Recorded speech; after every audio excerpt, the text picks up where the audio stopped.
Yeah, so this is the nons that I referred to. Exactly, yeah, no.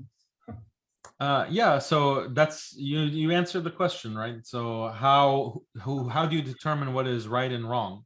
How are you going to judge that? It's just going to be based on your desires and your whims and your limited rationality as a human being. And then how do you organize society? How do you live your life? What kind of rules should there be for marriage? What kind of rules should there be for divorce? What kind of rules should there be for raising children? What kind of rules should there be about gender? Is there actually two genders, or are there infinite genders, or everything is a fluid, mess?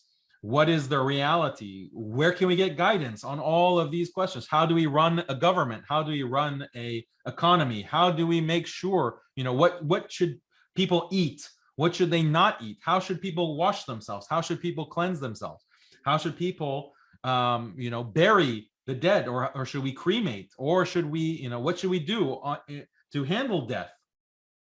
All of these questions, and humans have. There is no guidance except the guidance of Allah.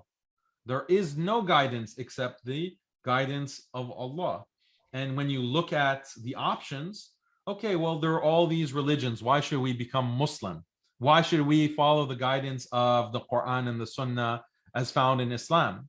This is a question that people can ask. Well, the answer is very simple. Islam is the only religion that has been preserved. All of these other religions that you're practicing, they have been distorted. They modify and reform themselves, especially in the current day period. They've all liberalized and secularized, and they have changed their teachings. And this is a clear historical record that even the academics, even non-Muslim academics, have pointed and recognized the historical development and the intellectual development of these religions. They've changed, and they have molded themselves to be as compliant and as aligned as possible with the dominant political order, which is a liberal secular order. This is because they haven't been firm. They haven't remained consistent and constant in the face of pressure. They have just changed and adapted. That is a proof that they are false. That is proof that they're false. Whereas Islam has remained consistent, has remained completely unchanged. And the proof is there. It's very clear that the texts have been preserved. The Quran has been preserved. The manuscript of the Quran has been dated. This is objective fact. And they will admit it themselves. These academics will admit it themselves. They hate to admit it, but they have to admit it because that's what the empirical data shows.